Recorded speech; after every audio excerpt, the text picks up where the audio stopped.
Hi friends, எல்லாரும் எப்படி இருக்கீங்க? இன்னைக்கு நம்ம சூப்பரான ஒரு ஸ்வீட் ரெசிபி தான் பார்க்க போறோம். கோதுமை மாவு வெல்லம் பயன்படுத்தி நம்ம ஹெல்த்தியான ஒரு ஸ்வீட் ரெசிபி பார்க்க போறோம். சிம்பிளா செஞ்சிடலாம். ஒரு 10 minutes தான் ஆகும் நமக்கு. இந்த சிம்பிளான ரெசிபி எப்படி செய்யறதுங்கறத வீடியோக்குள்ள போய் பார்த்தறலாம். கோதுமை மாவு பர்ஃபி செய்யறதுக்கு ஃபர்ஸ்ட் நம்ம 1 கப் அளவுக்கு நான் கோதுமை மாவு எடுத்திருக்கேன். அதே கப்பில் 1/4 கப் அளவுக்கு நெய் எடுத்திருக்கேன். இந்த நெய் ஒரு பாத்திரத்தில் சேர்த்திக்கலாம்.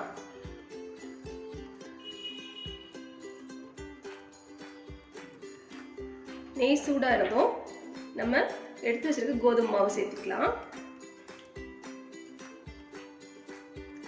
இது நல்லா மிக்ஸ் பண்ணிக்கோங்க. இந்த நெய்யிலே வறுபட்டு அந்த பச்சை வாசனை நம்மளுக்கு போகணும். நல்லா அடுப்பை சிம்லே வச்சு நல்லா இந்த மாதிரி பரட்டி விட்டுக்கோங்க.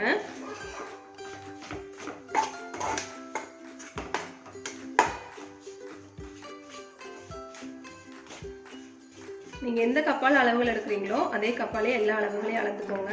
சரியா இருக்கும். பாருங்க, நம்ம ஊத்துன நெய் அப்படியே கொஞ்சம் ரிலீஸ் ஆகி வருது.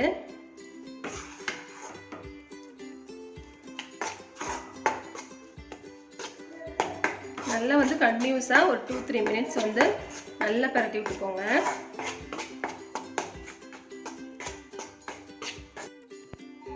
பாருங்க, இந்த கோதுமை மாவோட பச்சை வாசனை நல்லா போயிடுச்சு. இப்போ நம்ம இந்த ஸ்டேஜ்ல துருவி வச்சிருக்கிற வெல்லம் சேர்த்துக்கலாம். நான் 1/2 கப் அளவுக்கு வெல்லம் எடுத்திருக்கேன்.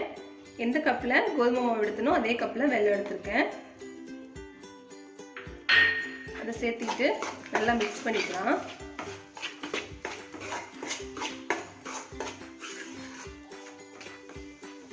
பாருங்க, எல்லாமே ஒன்று சேர்ந்து நல்லா திரண்டு வருது. இந்த ஸ்டேஜில் நம்ம ஸ்டவ் ஆஃப் பண்ணிட்டு நம்ம வேற ஒரு பிளேட்டுக்கு இதை மாற்றிக்கலாம். ஒரு பிளேட்ல நெய் அப்ளை பண்ணி வச்சிருக்கேன்.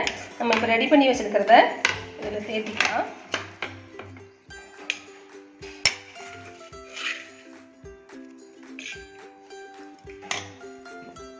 ஒரு பிளேட்ல இந்த மாதிரி கொட்டிக்கிட்டு நல்லா ஈவனா சமப்படுத்திக்கோங்க.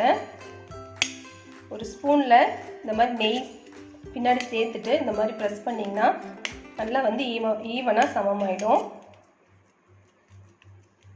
செட் ஆகிறதுக்கு அதிக டைம்ல எடுத்துக்காது. நம்மளுக்கு சீக்கிரத்திலே செட் ஆகிடும். நம்ம கட் பண்ணிக்கலாம்.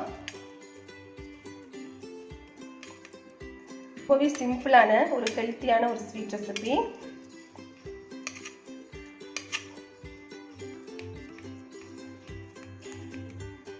நல்லா எல்லா பக்கம் ஈவனா சமப்படுத்தியாச்சு. ஒரு 5 minutes நம்ம விட்டுட்டு நம்ம கட் பண்ணிக்கலாம். இப்போ நம்ம இதை கட் பண்ணிக்கலாம்.